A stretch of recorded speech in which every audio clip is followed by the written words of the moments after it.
With real conversations, let's have real conversations. Life events and everything in between, let's go. No capping, Ikea's got you covered right up. Come on. Welcome to Stir It Up. Today we have Mrs. Petrina Eduse. Hi. Welcome. Thank you. I will do a quick introduction of you. So Petrina is a licensed clinical health psychologist. Mm-hmm. She works with individuals who have mild to moderate mental health challenges, yeah. right? Okay. Mm-hmm. And she works with individuals and she also works with organizations, yes, right? Mm-hmm. And some of the organizations that you'd worked with from our conversation were FBN Bank, Cal Bank, Ajayi and Associates, the British High Commission. Mm-hmm. So you kind of have a diverse set of clients. Yes. Your areas of expertise would be depression, anxiety, grief therapy, trauma. Mm-hmm. Couples therapy. Yeah. We need lots of that. Life adjustment. And then you talked a bit about work-life balance. Mm-hmm. And today I say work-life integration because it's almost like our lives and work have kind of been fused together to a certain extent. Yeah. And then stress management and personal growth. You're a bit of an entrepreneur in some ways. Because you have two businesses, two things that you've set up, right? Okay. So from what you had said, it was your founder of MBS Care. Yes. That makes an entrepreneur, no? Well, that's my practice. It's your practice. Yes. Got it. Yes. So if you're a doctor, it's your practice. It's not a business per se. I get it. All right. Yes. So she's founder of MBS Care. Mm-hmm. It's an agency that provides psychotherapy, consulting, and training services, and engages in advocacy and awareness creation around mental health issues. Yes. Right. And then you're a co-founder for Mental Health Africa, and that's home to the first and largest online directory of mental health professionals across the continent. Yes. So well done for that. So thank you for coming. Thank you. And let's dig in. All right. So today we're going to be talking about empathy. And I saw a beautiful quote that said that empathy is like giving someone a psychological hug. And it's by Lawrence Danks, I think. And it's like, and it resonated so much because it's almost like understanding other people and, feeling what they feel. I'll do a quick view on empathy from my perspective. Sure. And it's just understanding and sharing the feelings that other people feel and thoughts and their perspectives, right? And it's almost like being able to walk in other people's shoes for a brief moment and acknowledging their feelings, recognizing that there might be validity in what they're feeling or experiencing. I do find that you might not necessarily always have to agree with, the perspective that they hold, but you understand it. Yes. Right? Would that be correct? Yes. Okay. And so, that's my 2 pence. That's my minute's view on empathy. You pretty much summed it up, though. I have it.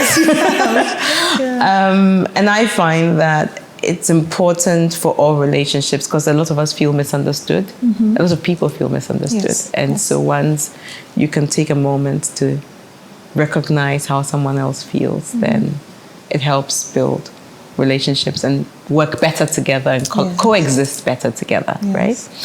So maybe you can unpack it from your perspective and tell me a bit more if there are different types or different viewpoints on empathy.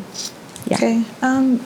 As I said, you've pretty much summed it up, right? Okay. Empathy has to do with being able to take on the perspective of others, either their thoughts, their feelings, their motivations, the impact of certain situations on them. Okay. And that's pretty much what you said. With regard to types, often what's distinguished is cognitive versus affective or emotional empathy, where cognitive empathy has to do with you being able to take on is more or less perspective taking. Okay. So I understand what the person might be thinking, what their motivations might be. It's on a cognitive level. And whenever we say cognitive, we're talking about thought. Right. And then the emotional part is when you feel with someone. Okay. When you are sharing in the emotion that they are experiencing. So it means that it's very possible to practice or experience cognitive empathy, but not emotional empathy. Yes. Interesting. Yeah. And is the reverse true, where you can have emotional empathy and not cognitive empathy? Yes, the reverse too is true. Often, emotional empathy requires a certain level of cognitive empathy, but as we'll discuss, we'll find that emotional empathy can sometimes be uninformed. Right. So something happens, you don't have enough context to it, Yes. and so you feel a certain connection. Yes. Would that be? Exactly. Or take an example where you're talking to your friend and you say something like, "Oh, you must be very angry because they spoke to you in that way." And they'll say, No, I'm actually not angry because they spoke to me that way. I'm angry because they threw their hands in this way." Right? And so you may be sharing in how they feel, but the reason why they feel the way they feel might be very different. Exactly. Absolutely. I see that a lot, because sometimes people get offended about very different things, right? So the same situation, the thing that will offend you in that situation might be very different from me. Exactly. But we both share some kind of offense or some kind of irritation or anger about that situation, but it might be the reasoning might be varied, right? Okay, very good. So in the beginning, I began to talk about it being an important element in building relationships, right? Mm-hmm. What role does it play in building these strong relationships that we talk about? It's key to survival. Without empathy, the world would not exist. Okay. Right from birth, a mother needs to have a certain level of empathy for her child to feel tired, be sleep deprived, and wake up and breastfeed. Wake up, right, to soothe a crying baby. Even if the mother is not present, other caregivers, parent, step-parents, adopted parents, empathy needs to exist for our survival. So it's very core, even before better relationships. It's very key to our survival. Okay. Yeah. So when you think about managing conflict, how does empathy play a role in conflict resolution in terms of building relationships? If it doesn't exist, very rarely will conflict be resolved unless it's being done from an angle of my way or the highway. Okay. Right? Because sometimes conflict is resolved that way. Yeah. But in order to have... But there needs to be a power dynamic there, no? Exactly. Okay. But in order to have healthy conflict resolution, empathy is needed. Why did they react the way they did? How must they be feeling in this situation? And we made the comment on couples therapy, and we all need it. Whenever I'm working with couples, one of the most important things is working on being able to take on the perspective of the other person, being able to empathize. One of my favorite poems is called The Six Blind Men and the Elephant. Have you heard of that poem? Everybody's touching different parts of the elephant. Exactly. And they're all blind, right? Yeah. So 6 of us go, I've touched the trunk, someone has touched the leg, the other one has touched the tail. And then we're having a conversation and we're asked to describe an elephant. Mm-hmm. The one who touched the tail would say it feels like a rope. Yes. The one who touches the trunk, snake. A snake. The one who touched the tusks will say spear. And they're all arguing with each other because they all believe each other is wrong, but they are both right and wrong. Yeah. And it takes us being able to say, hey, let me try and see things from the other person's point of view. What experience do they have that could inform the way they're reacting in order for us to be able to resolve whatever conflict it is we're experiencing?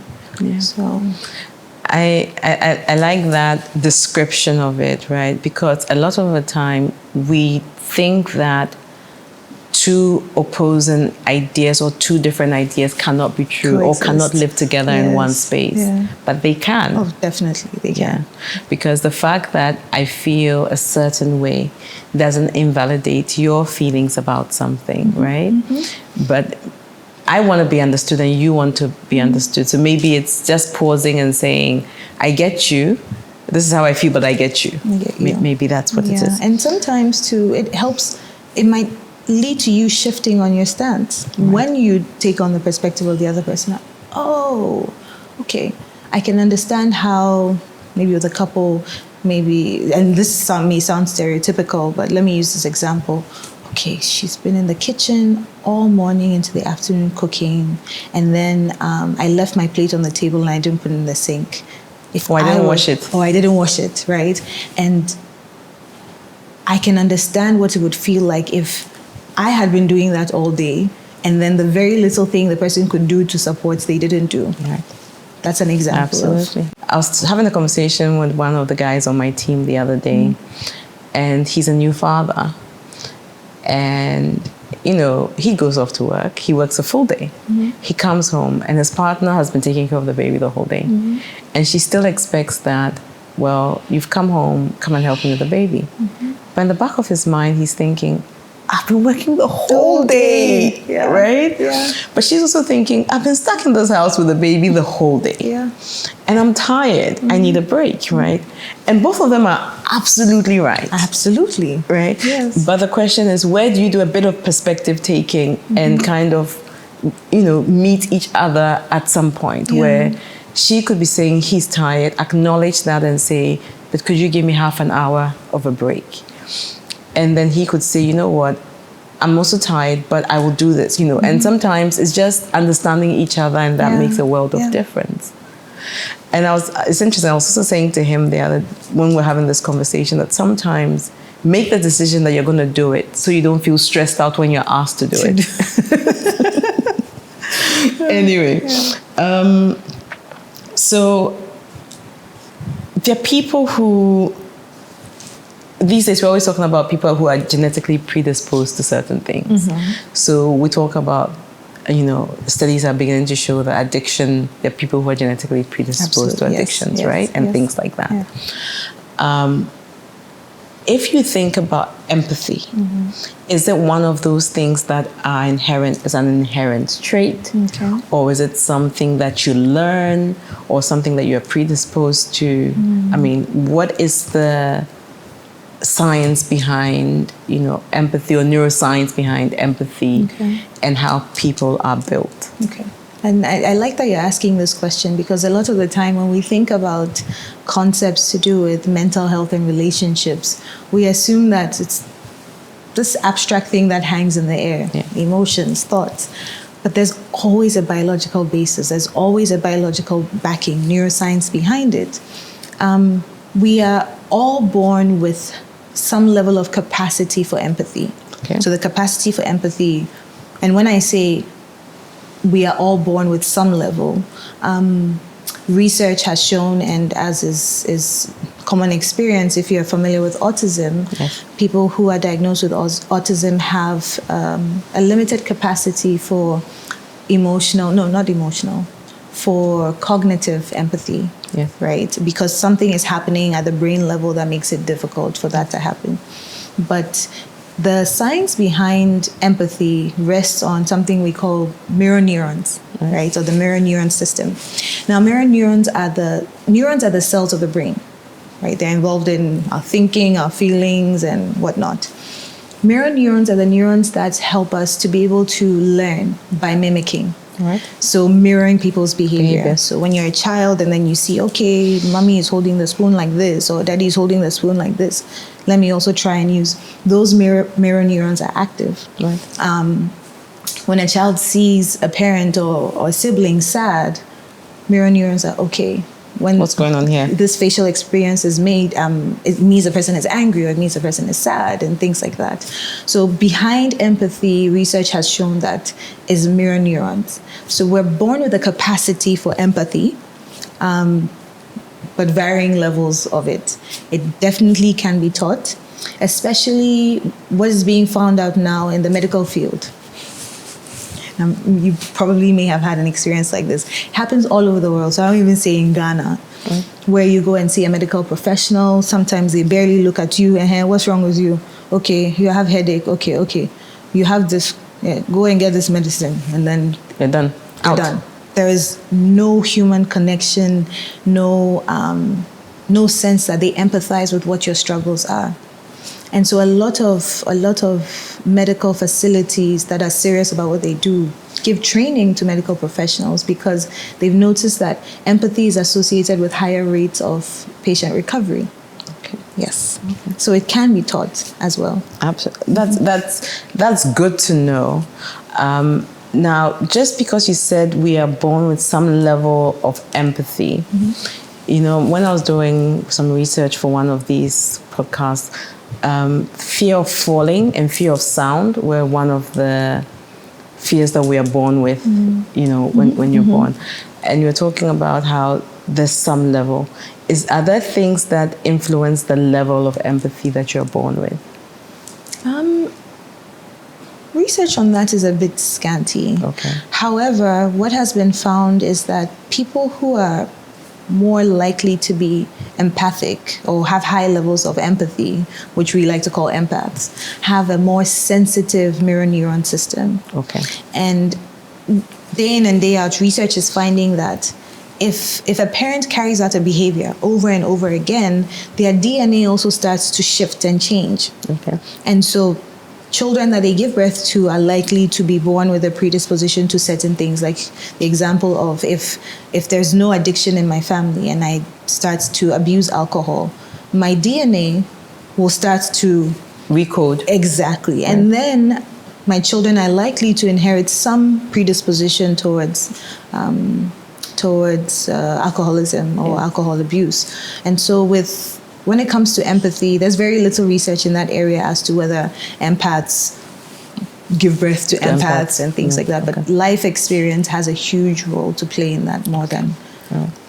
So let's say I have this child who is not neurodiverse.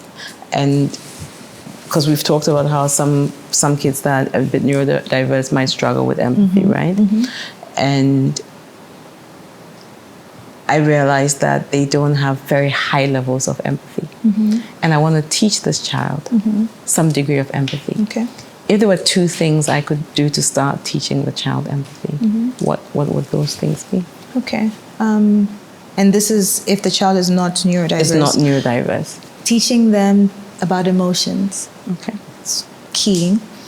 Teaching them to be able to understand their own emotions, be able to name them, to be able to sit with them, to be kind to themselves in that. And then what happens after that is you can then use that as a reference point to teaching empathy. So you know how you felt when this person said this to you. You just said this to your brother, or you just said this to your friend, or you just said this to your uncle or mommy or daddy. How do you think they might feel? So then the child may be able to use their experience as a reference point. So that's a good one. Any other one? Okay, so those two are what those are two steps, right? Yes. Okay, so it's letting them sit with their feelings, understand their feelings, acknowledge their feelings. Exactly. And then helping them then... And then using perspective that take for other people. Exactly. Understood. Yeah. Okay. Are there things that are common to empaths that all empaths do? Oh yeah, I mean, taking on the burdens of the world. It's not your problem, but it becomes your problem. It becomes your problem. That is a very big commonality with empaths. Interestingly, disorders like depression and anxiety are high in people who are considered empaths or have a high level of empathy because we are skewed towards the negative. We can actually experience empathy for someone not because they are suffering. So I'll give you an example. One of my close friends, she was studying accounting when we were in school. And I remember how she was studying and she was like, Petrina, this stuff is hard, it's complicated. And, there were times when you could tell it was really taking a toll on her. And her grade came out and she had an A. So she called me and she's like, guess what? I'm like, what? She's like, I got an A. And I remember the rest of that day being so happy because I knew what she went through and I know what it feels like to really want something and work hard for it. So empathy is not always about negative or unpleasant emotions. But because we are wired towards the, and we don't say negative emotions, but more unpleasant, right? But because we are wired more towards the unpleasant stuff, empaths they tend to carry more of suffering and pain and so there are high levels of depression, especially with empaths. They also tend to neglect themselves and their well-being a lot. In service of supporting other people. Other people. Sometimes empaths find it difficult to have good, close connections. Interesting. Which is ironic. Yeah, but that because you think that they should. That comes out of feeling overwhelmed. Okay. And I do recall, because it's difficult to not be an empath and be a therapist, right? And I recall times in my life where when I'm feeling particularly overwhelmed and sessions have been heavy, interacting with friends and families, kind of like, I just don't want to talk to anybody, right?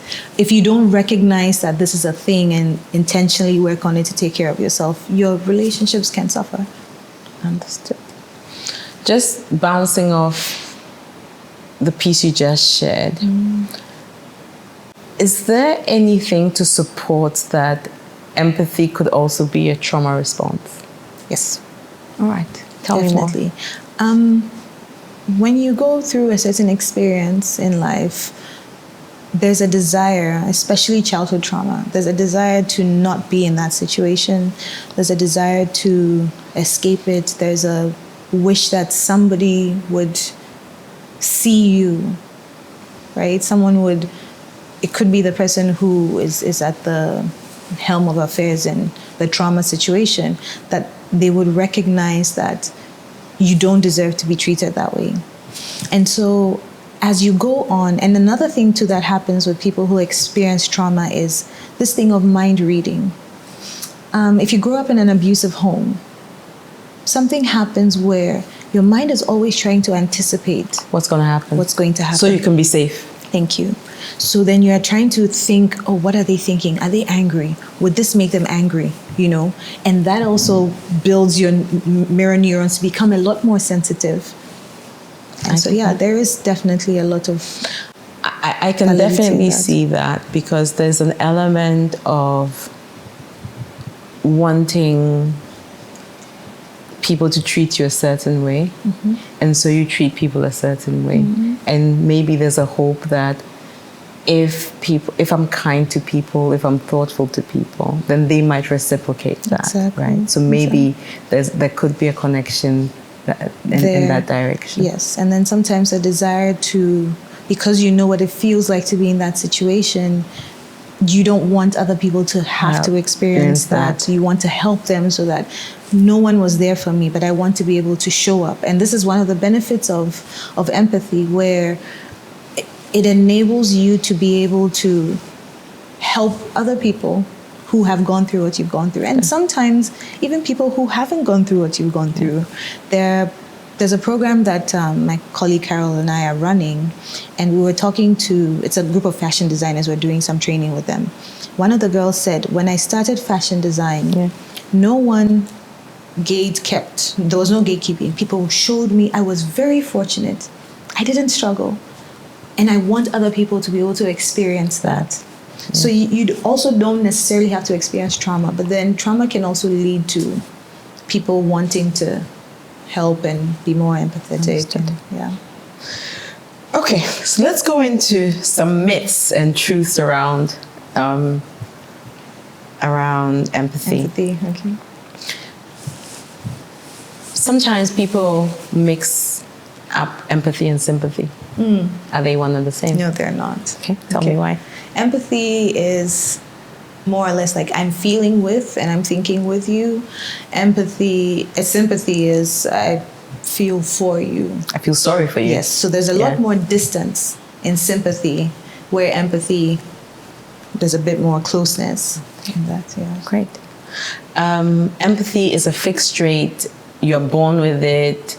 You can't cultivate. I think we've actually answered that already, that we can cultivate it, so we can skip that. You can. Empathy leads to emotional exhaustion. Ooh.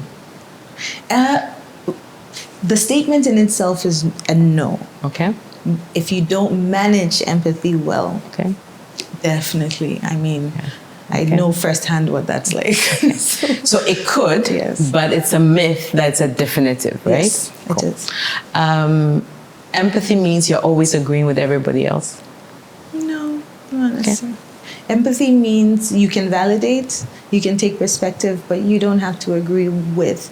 So with some of the clients that I work with, some of them have substance abuse issues. And when you sit with them and you listen to their life stories, especially their childhood experiences, the things that you hear that they endured and went through without any guidance, without any support, it's like, no wonder you were looking to escape. No wonder you needed something to numb the pain, right? And so I can empathize, but it doesn't mean that I agree that abusing substance is okay. Understood. Empathy is only for soft people. What does that mean? What does soft people mean? and who is a hard person? Who's a hard person? It's a myth. Yeah. So I'm just saying the myths and then you explain. Funny enough, I've come to find that those who are hard on the exterior or seem rigid on the exterior, they're as soft as they come. I can agree with you. Case in point. So I that is for soft people. I wouldn't agree with that. It's everybody on some level experiences empathy. I mean, if you watch stories about drug dealers, Escobar and all of those people, even in the movies, you see them being very gentle with their family and soft with them, and if their child is crying, there's no such thing. Okay. Empathy is the same as intuition or mind reading. No. Intuition may not necessarily be about someone. Intuition could be literally you're backing out of your house and something says, hold on. And then in a split second, some bicycle comes. That's intuition. Yeah. I mean, it's an example of that. So empathy is always in relationship with someone or some people. And mind reading as well doesn't necessarily mean that if I think I've been able to figure out what you're thinking, I will empathize. I may actually even weaponize that. Absolutely. Empathy is a sign of weakness. Myths. I'm asking the myths. Yes. No. Far from it. Far from it. Agreed. Yeah. So I want us to bring this into a bit of context, right? So how can empaths enhance their relationships and collaboration and effectiveness in the workplace? Can you say more? So if you're an empath and you're in the workplace, how can you use that trait? So empathy is that a trait or a behavior, an emotion? It's an emotion, right? Yeah. How can you use that? How can you use your empathy as a way of enhancing the way you work? Whether it's through decisions, how you collaborate with others. It's I think, especially, let me speak to if there are any people in management listening at the helm of affairs of things, creating a healthy work environment rests on empathy. Okay. Understanding that maybe when I started as a young intern, I think I watched something where you were talking about I did photocopies for 1 year or something like that. And you must suffer. You must suffer the way I suffered. That's exactly what I'm pointing to. Yeah. But being able to recognize that if at that stage, let's say you didn't have mentors and it was always about menial work and nobody was making time to teach you because you were, bottom of the barrel type situation, when I am in a position of power, what type of atmosphere am I creating for interns? They can still photocopy, but do I make time for them to come ask questions, for me to teach them, stuff like that? So I think that empathy is needed in that regard. You can use your empathy to look at some of the experiences that you had that you wouldn't want other people to have, and then create so that is empathy playing a role in just being an effective leader, right? Where it's, once again, perspective taking, restructuring things, how things work in the business so that people can have the best experience possible and not necessarily this is how it's been done. So that's how we do it. Or those with personal assistants who feel that because you're a personal assistant, you are at my beck and call. You're calling them at 2 a.m., 3 a.m., midnight. Some of them have families, and it's like because you pay them, you don't think about the fact that they're human beings as well. It's very important to challenge yourself and ask, if I were in this person's position, how would I want to be treated? If my child were in this person's position, how would I want my child to be treated? You know? Absolutely. So I'm going to be mindful that we may run the risk of making mass generalizations. Okay. But I want to talk a bit about how empathy can influence different parts of our culture, right? And from a few different perspectives, right? Mm-hmm. So one is parenting. Mm-hmm. Very often in our cultural context, children's emotions are invalidated. Right. You cannot feel anything. You're not allowed. You're not allowed to feel anything. You don't What work, do you don't make money, you Exactly. don't do anything. Right? I don't want to make generalizations, but maybe if you could give me a situation and talk about how our culture influences how we parent. Yeah. Within the context of empathy. Exactly. And you've hit the nail on the head. Children are not seen as human beings. Children, they are children. I mean, in the traditional sense or in the literal sense, they are, but they're not seen as human beings. And so you're not allowed to get angry. You're not allowed to be upset. You're not allowed to not like a certain type of food or have a certain feeling. You eat what you are given. I have said this many times. and Eat what you are given. Yes. Yeah. And in some cases, again, you have to look at the context. Understood. But I learned something early, and I'm really glad that I did. And what it said was, I don't know if it was social media or where I read it. These days, there's a lot of good information out there as well. But it was like, think about how you feel as an adult. So one of the examples was, she said, when you go and hang out with your friends, and it's time to go home, and you've had such a good time, and you don't feel like going, right? You have the power to say you will not go. But let's just say that it has to end. You feel sad. Yes. So when you go out with your child and they're having fun and it's time to leave and the child is crying and they don't want to go, getting angry with the child for feeling sad and reluctant to leave, hey, I'll take you out again. Or if you behave like this, I'll not bring you anywhere again, type of situation. Versus validating that, I know you're sad, I know you had fun, but we'll have a lot more fun and we'll do it again. And the child may still cry, but it's okay. Allow them to cry, allow them to feel.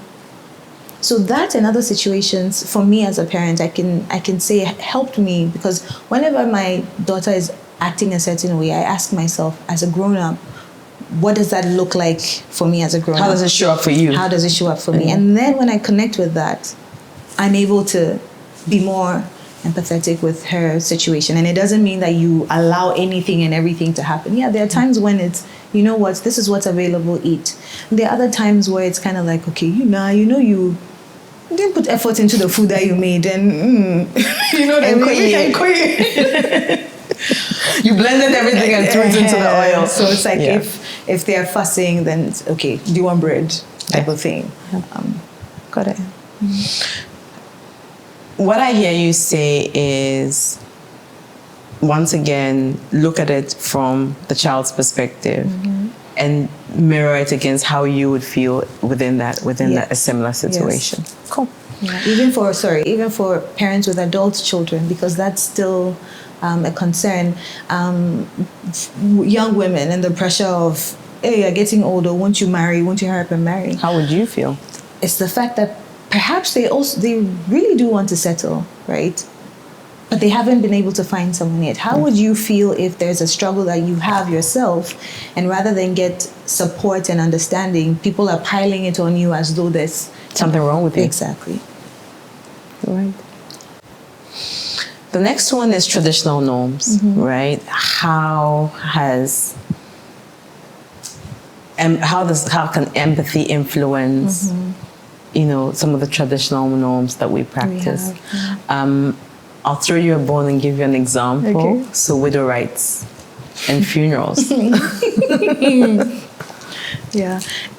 That one is nuanced because, so let me start with the side where I think that oftentimes there's a lack of empathy for the person who has lost someone, Oh, you have to go and sit outside and greet people. We don't do things like this. No, you have to. I've lost someone I love dearly and I care about. Why am I having to worry about how other people will feel because I'm not shaking their hands? Yeah. Right? Things like property, we have children, stuff like that. Then there's the other side of things where people also rally behind a widow, and they understand that, hey, cooking, let's cook food, let's bring home, because she can't. So there are positives and there are negatives. Exactly. It's not a cut and black or white. Yeah. You know. I love what you say, because the influence doesn't have to be negative, right? It could be positive. Yes. And in one of the conversations we're having around grief, it was like, the waykeeping is something that is there to help the grieving process, right? But I mean, one of the thoughts I had, which I didn't talk about in great depth in that conversation, was there are certain things that are in place to support the grieving process, but at the same time, they've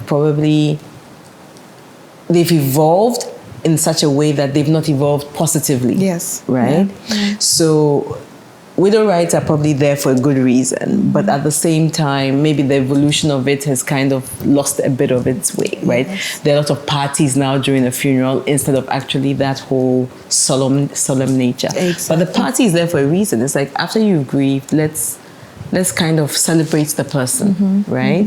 So it's just that we've just taken it to a bit of an extreme when we think about it. Yeah. But as a culture, we do rally around people, don't we? We do. And so for the 2 months or the month where, you're in the thick of the mourning, there's always food in the house and so on, right? And that can make a world of difference. I've heard situations where, a woman will maybe give a child food or water and say, hey, I'm a bank, I'm a person, so that's an example of empathy. Okay. Governance, empathy. And this will come up a few times. Okay. So, there's a gap, there's quite a massive gap between political class and the masses, right? Do you think empathy has a role to play in that gap, or the widening or the closing of that gap? I strongly believe it. I strongly believe. I mean, I'm going to reel myself in. Please do. And sit still, and kind of sit still like that. But yeah, it really does. You can see that a lot of decisions that are made are devoid of empathy. My sister is in international trade, and she's explained a lot of things to me. So, for example, some of the loans that we go for, we think about now, but what we don't realize is that a lot of them, the payment terms or the payment, what's this thing? The time you have to pay the loan, sometimes it's 20, 30 years. And the people who have gone in for the loan will not be around to have to pay it. Yeah. Right? And their families have been sorted out in a way that they would never have to worry about the impact of an economy, on their well-being. And that is an example of governance that is devoid of empathy. And this is not a political thing. It's about governance. It's just the fact even that in companies. So governance is not about running a country alone. It's about running a company. It's about running a country. It's about being a local chief, right? So go on. There's a reel or a meme or something I saw on Instagram that said, companies will say your mental health is important. We have to take care of your mental health, blah, blah.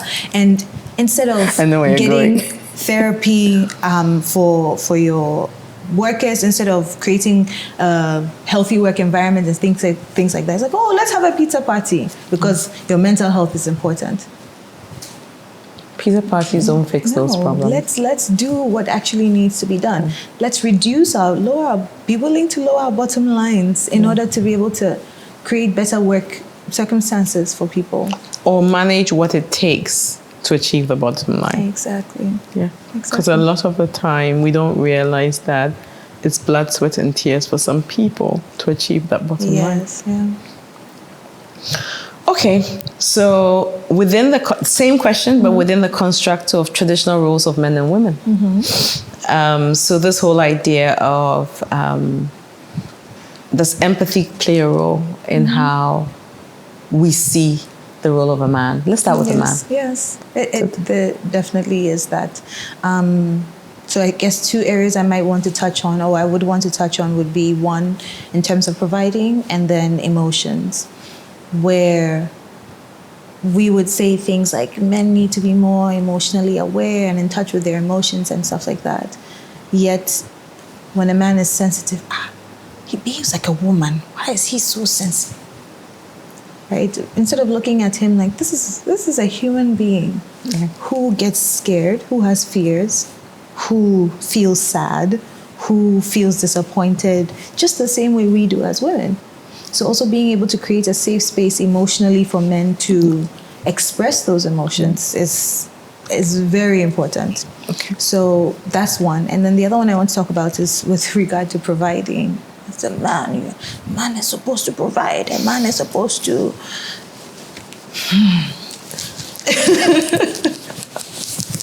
Go on. And yeah, I'm not going to go into a gender discussion, but I think sometimes when people see that, we've heard some stories where you see your partner working very hard to try and provide, and instead of providing encouragement, it's like, Kwame is doing this and this and this, and he's flying his wife and children out, and they're doing A, B, C, D. And you're not looking at the fact that, yes, he's a man, but he's working hard. Or maybe, yes, he's a man, but he's trying to do things the honest way, So... And there's a need to show appreciation, and there's a need to also support, because often there's a conversation of what is yours is ours, but what is mine is mine. Yeah. Right. Let's see for the women. on the woman's side, what comes out at you? I think what sticks out at me, maybe from the other side, would be this whole list of them. Which one would I want to touch on? Sometimes let's take the gender role thing, like house chores, right? Where you might find in a home, both parties are working, both parties are contributing to the finances of the home. Yet there's the expectation that you go to work, you come back, and then you fix food for me to eat. And wash up. And clean. And, so the home is the woman's responsibility. A good woman does this. And we look at people through the lens of their roles and not the fact that there's a human being behind that. I have gone to work and I've come back. I'm tired. She has gone to work and she's come back. She's tired. She's a human being. Before she's a wife, before she's a mother, before she's a sister, a daughter, she's a human being, right? Yeah. And so if I'm able to sit back and look at how I feel, then I might say, you do this, I will do this part. You chop the onions, I'll do this, and let's do it together. Yeah. So that's one example that, a stereotypical example that you see in the workplace. The expectation that a man will do a better job at a situation or do a better job than a woman will. Sure. And there's a lady, I think right now she's either the MD or something of the Ghana Stock Exchange, Abena something. Mm-hmm. I heard her speak once and she said something. She said, I walked into a lot of rooms where it's a big table, important people. And she said, at that table, I've had to be more than excellent. Yeah. In a room with, and this is not a dig at men, right? No. But in a room with I have the same views, but are mediocre in their performance at work. But because of the fact that they are men, they are allowed in those rooms. They get away with a lot. And she said, as long as I am at the helm of affairs, there will be room at my table for mediocre women performance, right? Mm-hmm. As well, because this idea that, again, if it's a man, he'll be able to handle the job much better than a woman would. Women are emotional and stuff like that. But research has actually proven it's not the case. Yeah. I mean, in my experience as a business leader, I find that for a woman to take most roles, you have to be excellent. Mm-hmm. More than excellent. Superhuman. Right? And it also means that you need to put in so much more. Mm-hmm. And it's not always easy, and even getting your voice heard. Right, yeah. And having that balance between being feminine and being gentle. but at the same time being firm and being assertive. firm and being assertive and being able to get things done. It's a difficult balance, you know. Right. Let's talk about social justice. Would you say that empathy has a role to play in driving any social justice agenda? Oh, yeah, definitely. I mean, look at the BLM movement, right? Black Lives Matter movement. When people were protesting, and when you looked around the world, people who didn't have black skin were protesting. And a lot of these things led to reform in a number of areas, led to the conviction of certain individuals who had committed atrocious crimes against people of color because of the color of their skin. So definitely empathy is important. And it's very important, especially when the people who are also supporting and driving it don't necessarily share in the experience. It carries a lot of weight. It really does. I hear you. So it's almost as if we understand it and we get it. Yeah. Okay. Let me give you one or two scenarios, and then let's talk about, you know, so there's, issues with police, very different in different parts of the world. Yes. In our part of the world, it's pretty much a lot more of corruption. In other parts of the world, it might be along the lines of abuse and brutality and so on. If you think about empathy and these situations that arise, what role does empathy play in curbing it? Or, you know, because I'm thinking at that, you're a policeman who's taking a bribe of a taxi driver. Where is your empathy? Yeah, I mean, where is it? And this is much like what is done in the medical field in certain places. There's training that's done on empathy, right? But it's because we are so intertwined in life. The policeman is taking a bribe from the taxi driver. The people who are running the show are not paying him well.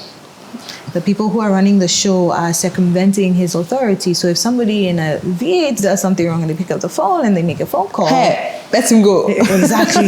You know, that type of thing. So a lot of other factors influence empathy. Your need for survival, other values that you have, your life circumstances, the relationship you have with the person that you are interacting with. All those things influence empathy. So you may be, that policeman who takes a bribe from the taxi driver may be very empathetic in another area of your life. Exactly. Right. Exactly. Right. It doesn't mean he's numb, but it might be that in that particular area, I ain't showing you no empathy. No empathy. Could also be that day he just had a really terrible experience where maybe someone did something terrible, he caught them. Then he got a call from the top and they insulted him. So it's like, now there's this anger. Then you, taxi driver, you happen to fall in his trap. All those things affect our ability to empathize. So a solution to some of these things would be then from a corporate level, from an organizational level, training them and getting them to understand their power role and how they interact with other people. Exactly. Could that be it? That's an approach. But then remember that there are also systems that don't support this level of morality, because if the policeman himself is struggling to make ends meet and pay his children's school fees and stuff like that, what do you expect? Understood, we move. Because mind you, again, these things happen in the West as well. Yeah. Just that the manner in which the bribery and corruption takes place is usually not the traffic stops. Yeah. It's a bit more institutionalized, but it exists everywhere. Absolutely. Yeah. Let's talk about empathy and its influence on decision making. Does it affect, how does it affect decision making? And maybe give me one or two scenarios. A scenario where it affects it positively and a scenario where it doesn't affect it very positively. Decision making, in terms of where to allocate funds, for instance, there's empathy too is nuanced because sometimes guilt can look like empathy and can influence empathy. Yeah. So people will say things like, usually when you're going in for funding and you're looking for investors, especially if you want to do some kind of impact project, you have to appeal to their empathy. And the sadder the story is, the more empathetic they are. Sometimes it comes from how much impact we think we want to have or we can have. Mm-hmm. So if I can give you, let's say, 500 Ghana cedis, but I can give 10 people 50 Ghana cedis, right? Yeah. Maybe you need the 500 for some operation, and a family member of yours may pass away because of that. That's life or death. Yeah.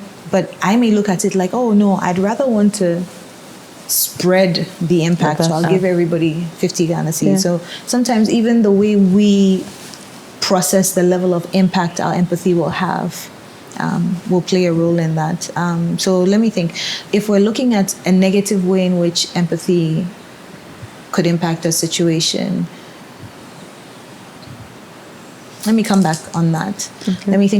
Let's talk about a more positive way that empathy can affect a situation where I went through something. I'll give you an example. When I was in school, and I've always known that I have a tendency towards social justice because I went to an all-girls boarding school, only child. Yay. Okay.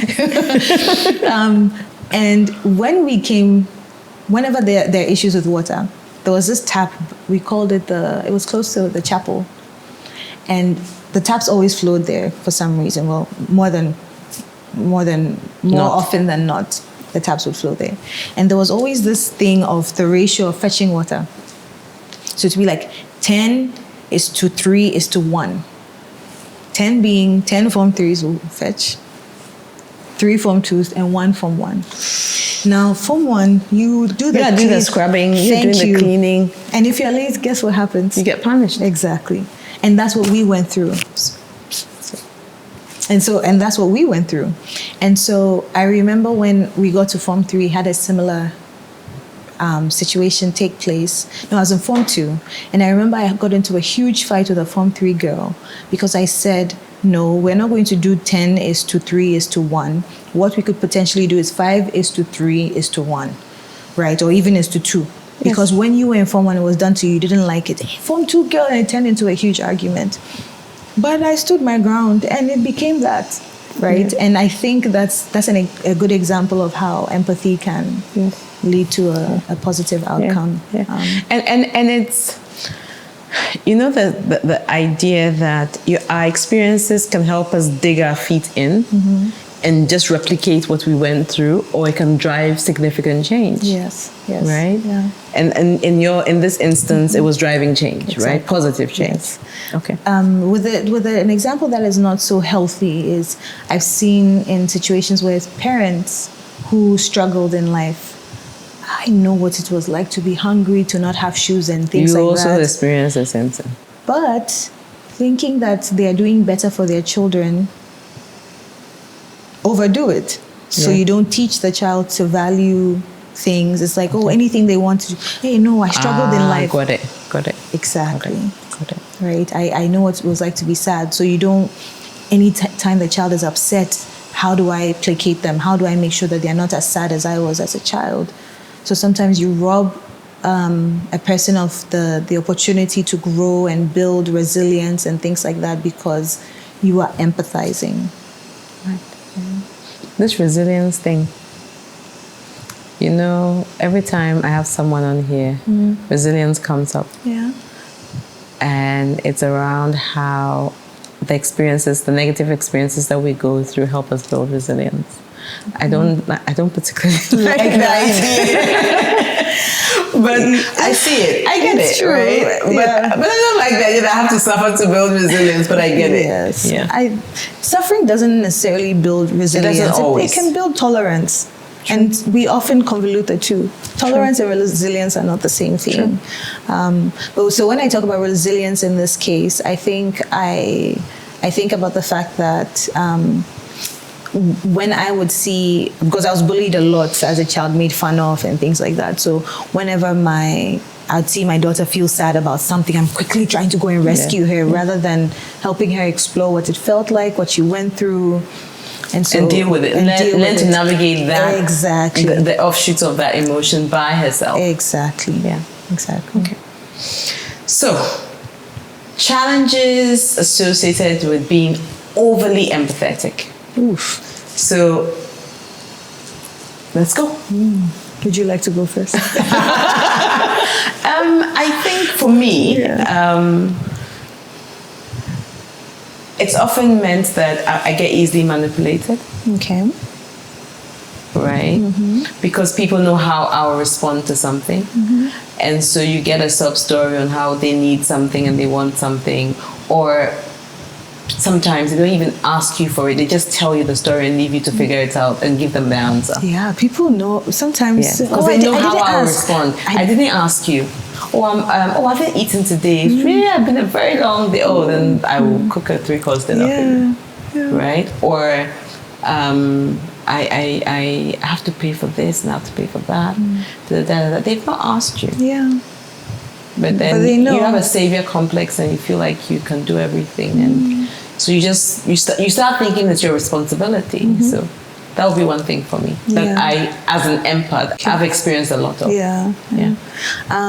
Definitely the emotional toll it takes. It can be emotionally exhausting because you are a human being. You have your own relationships, your own aspirations, challenges that you go through. And so carrying that of others can be very difficult. And there's a level of empathy that is so extreme that people are able to think about like a group of people very far away and just imagine what they could be going through. And that alone is a lot for them to carry. Absolutely. Right? And so the emotional toll, dear, that one, your mental health takes a hit. But as you talk about, sorry I said but, as you talk about the emotional toll, I'll tell you something that I think could happen, and maybe you tell me if it's a thing. Okay. As I've been an empath and it's taken an emotional toll on me, I also think that there are times when now I'm becoming numb to people. So it's almost like that fatigue has driven me to a place where I'm suspicious of everyone, right? And it's almost like it's a coping thing. I'm not taking on your energy anymore. Yeah. Right? Yeah. Is that a thing? It definitely is a thing. Okay. It's a way of emotional fatigue. Sometimes when people say, "Oh, I feel numb," numbness is not an absence of feeling. Numbness is a protection because I've been allowing myself to feel, and I've been feeling for so long that it's so exhausting. It's almost like why people might smoke or drink or take certain substances or do certain things to escape the feeling. You need to numb. So it's and that's what we talked about in the beginning, where sometimes it's difficult for empaths to nurture healthy, intimate relationships because it's emotionally exhausting. But yes, becoming numb definitely is a thing. I've found myself in certain situations where the feeling starts to pop up and I'm like, I'm not going to allow myself to care about this. Yes. And then sometimes you feel guilty that you're not caring. You're absolutely right. It definitely is a thing. Any of the challenges? It can affect your sleep, right? Because you're lying down and then you're thinking about all the things that people need, what you could do, how you're being pulled in so many different directions. It could deplete your resources. So I know people who give to the extent that they struggle. I know people who give at the expense of their families. Right? One of my friends said, my husband will borrow from me to go and give to someone else. When school fees comes, we're paying in installments, right? It's because he's such an empath. And it's in your idea of empaths struggling to cultivate healthy relationships is actually a thing, isn't it? In terms of empathy can also potentially strain relationships, right? Because you're overly focused on someone else. you then don't get attention, and then you almost feel neglected.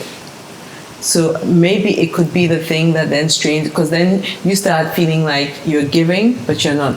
Yes. You're not getting back. Yes. A lot of resentment also builds. It builds resentment. You'll hear people say, and then at some point, this may have been you, the story of, I find that I'm always giving and people are always taking from me and people don't show up for me the way I show up for them and stuff like that. Yeah. So, yeah, that's a big challenge. All right. So I have a few quotes here, and I'll share the quotes. Okay. And then you tell me a thought about how you respond to those quotes, Okay. right? The great gift of human beings is that we have the power of empathy. This presupposes that other living things don't have the power of empathy. And at the beginning, you talked about empathy being like a gift, and it's fundamental to our existence as human beings. How is empathy a gift? Well, usually a gift is something that you don't necessarily work for or you're not expecting it. I don't know if I would describe it as a gift, though, because there is a biological basis, and we all have the capacity on some level for it. But animals also have, a lot of animals have the capacity for empathy. Tell me about that. So many dogs. That's why people have pets. And then it's big dogs, dolphins. You watch videos of them helping human beings, whales, monkeys. So it's not just a human trait, no. Okay. Thank you. Brené Brown says empathy is simply listening, holding space without judgment, emotionally connecting and communicating that incredibly healing message of you are not alone. Yeah. Thoughts? That's quite spot on. I think the without judgment is possible. It's quite lofty. It is lofty. It's lofty because it's impossible to not judge, right? But then if you don't allow your judgment to blunt your humanity, then that's a wonderful thing. At the beginning, I shared one that I absolutely liked, which was that empathy is like giving someone a psychological hug. Psychological and emotional hug as well. Emotional hug. Yes. Thoughts? I definitely do agree with that. Okay. I do want to chip in this because I think it will be important for us to talk about that and also how to take care of yourself, But sometimes empathy, what we mistake for empathy is how we would feel if we were in that person's situation. And it can end up becoming more about you than the person. Because now you are overcome with this deep level of sadness, and it's like, oh, they must be struggling, and maybe you're fighting battles for them, and before you realize, they are the ones consoling you. Right? So we also have to be very mindful, and it's one of the things that helped me in my journey, that if I say I'm empathizing, I need to check myself so that I'm not making it about me. Got that. Yeah. So I think about, when I think about my faith, right? I'm not sure if this is a reflection of empathy or action or what is required of me.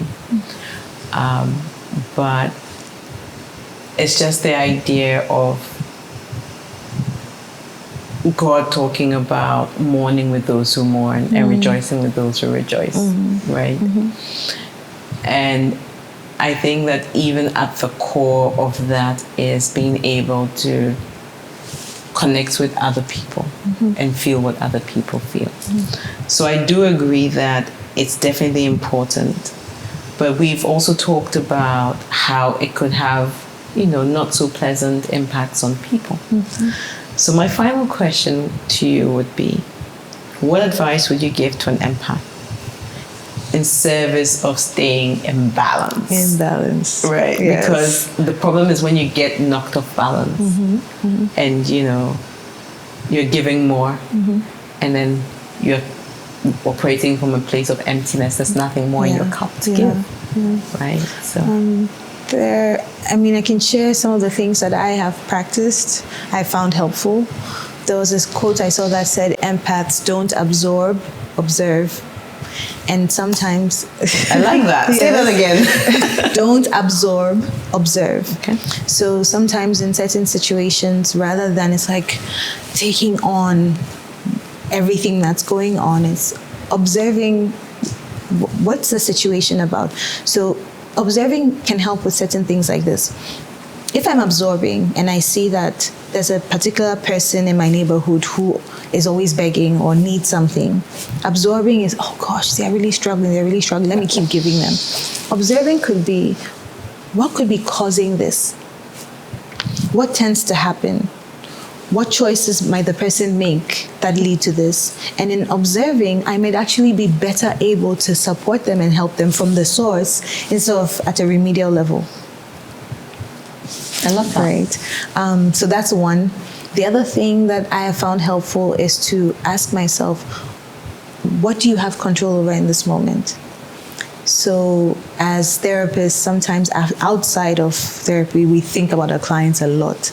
And some of them have some pretty heavy stuff going on with them. And so I'd find myself like churning and my mind is thinking about it and I'm upset about the people who have done this to them and da-da-da.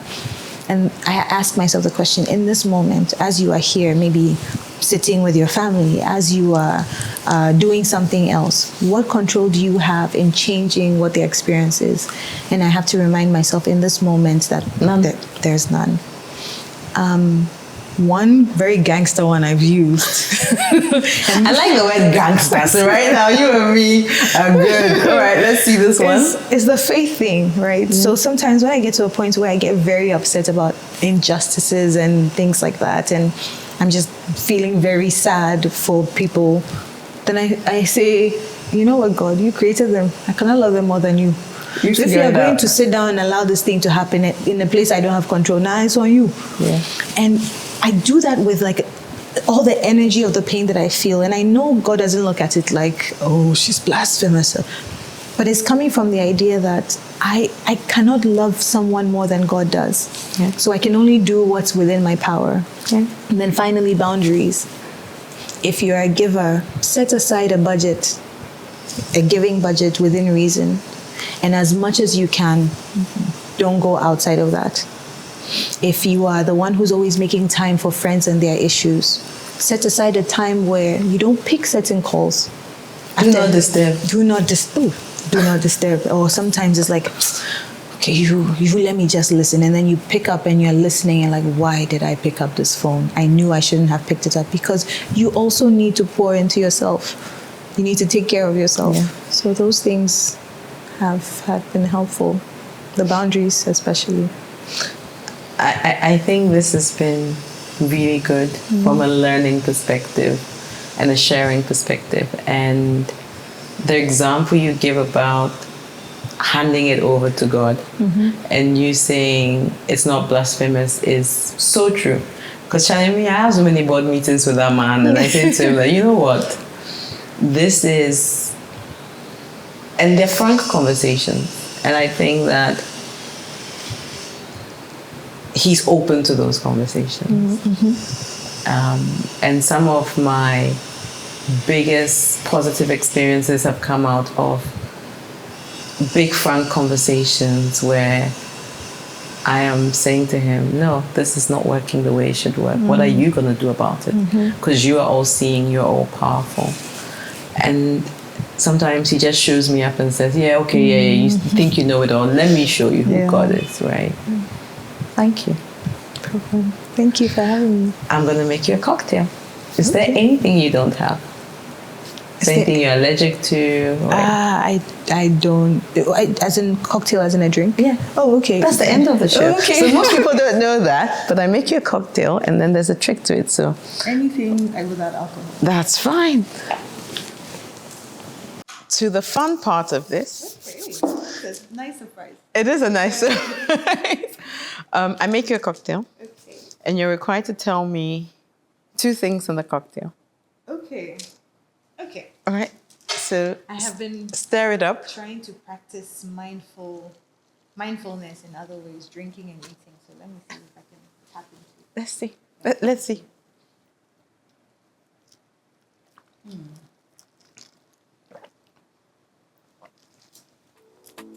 Is there some kind of malt drink?